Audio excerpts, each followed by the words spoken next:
ज़ीकिक alpha phimosis.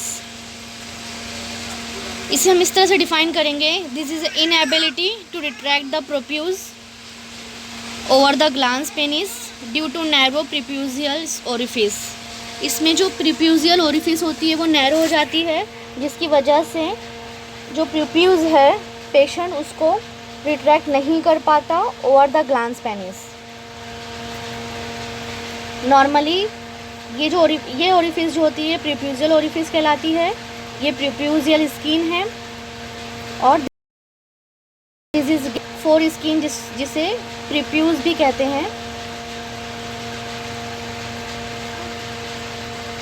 ये retract हो जाती है क्योंकि इसकी ओपनिंग जो है वो वाइड होती है और ग्लांस जो है वो एक्सपोज हो जाता है। लेकिन इन केस ऑफ फिमोसिस में four skin of the penis जो है वो can not be pulled back, क्योंकि ये जो ओरिफिस होती है ये नैरो होती है। इस वजह से ये फोर स्किन को पेशेंट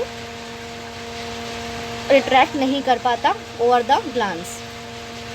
इसकी टाइप्स, कॉजेज़ को ही टाइप्स में बताया गया है। जैसे अगर कंजेनाइटल होगा, कंजेनाइटल ही एट बर्थ जो प्रीप्यूजियल ओरिफिस है ये नैरो हो, या फिर एक्वायर्ड कोई कंडीशन जैसे कोई इन्फ्लामेटरी कंडीशन या फिर ट्रॉमा या इंस्ट्रूमेंटेशन किया गया हो, या फिर कोई नियोप्लास्टिक ग्रोथ की कंडीशन में ये हो सकती है।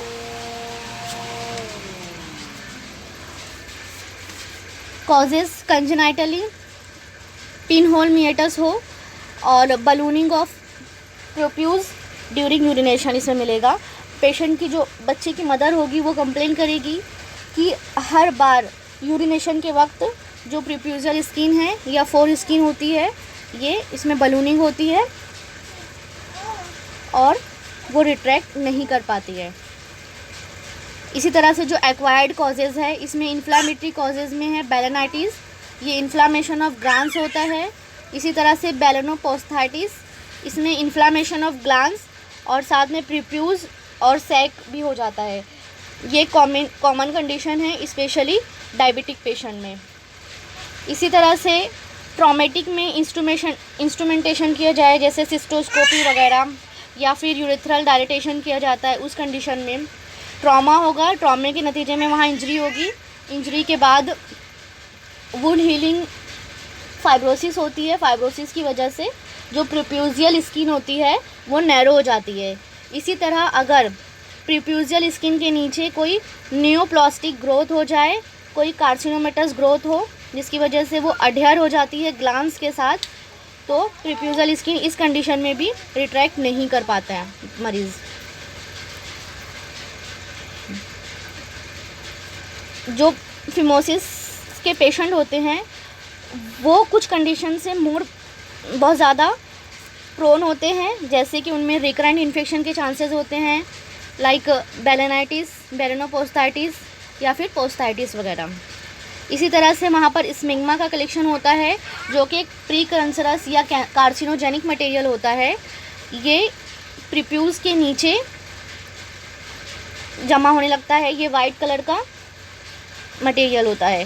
कार्सिनोमा ऑफ पेनिस, पैराफिमोसिस हो सकती है। पैराफिमोसिस क्या होता है कि इसमें फिमोटिक प्रीप्यूज जो होती है, मतलब जिसकी ऐसी प्रीप्यूज जिसकी प्रीप्यूजल ओपनिंग जो है वो नैरो है, ये रिट्रैक्ट हो जाती है ग्लांस पे, लेकिन उसी कंडीशन में वो स्टक हो जाती है जिसकी वजह से वहाँ पे स्वेलिंग हो जाती है वेनस कंजेशन की वजह से, या फिर रिटेंशन ऑफ यूरिन हो सकता है और बलूनिंग ऑफ प्रीप्यूजियल स्किन। ये सारी कंडीशन डेवलप हो सकती है फिमोसिस के मरीज़ में। अब इसका ट्रीटमेंट क्या है? अगर इन्फ्लामेशन की वजह से फिमोसिस हो रही है तो इस कंडीशन में पहले हमें इन्फ्लामेशन को ट्रीट करना है और एक डॉर्सल स्लिट लगाते हैं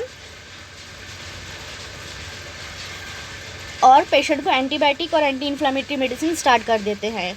और फिर जब इन्फ्लामेटरी कंडीशन रिजॉल्व हो जाती है तो इस कंडीशन में सर्कमसिजन करते हैं।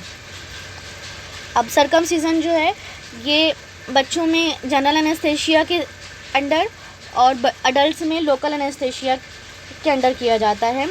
सबसे पहले जो पेनाइल एरिया होता है हम इसे क्लीन करते हैं विथ बेटाडीन एंड सेवलॉन। उसके बाद स्टेराइल होल टॉवल से ड्रैपिंग की जाती है। इसके बाद सब प्रीप्यूजियल एडेजेंस अगर मौजूद हो तो उनको ब्लंट डाइसेक्शन के ज़रिए रिमूव करेंगे या फिर प्रोब के ज़रिए। उसके बाद 2 आर्टरी फोर्सेप को अप्लाई करना है at the edges of the prepuce. यहाँ पर 2 आर्टरी फोर्सेप को पहले अप्लाई करना है। उसके बाद एक डॉर्सल स्लिट देनी है।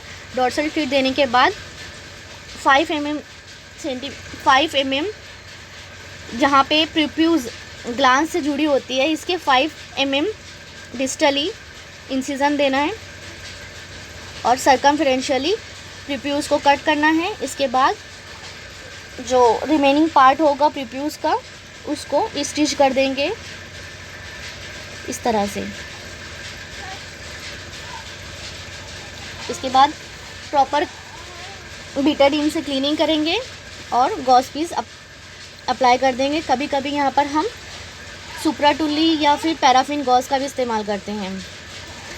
सेकंड डे ड्रेसिंग रिमूव करने के लिए कहेंगे पेशेंट को और हर बार यूरिनेशन के बाद बेटाडीन सॉल्यूशन को पोर करने के लिए कहेंगे ओवर द ग्लांस और स्टिच्ड एरिया। साथ में एंटीबायोटिक और पेन किलर वगैरह भी देंगे। इसमें हम जो सूचर मटेरियल यूज़ करते हैं ये एब्जॉर्बेबल सूचर मटेरियल होता है, इसलिए हमें सूचर रिमूव करने की ज़रूरत नहीं पड़ती है। ये खुद ब खुद 14 to 30 डेज़ में रिमूव हो जाता है, ये डिज़ोल्व हो जाता है।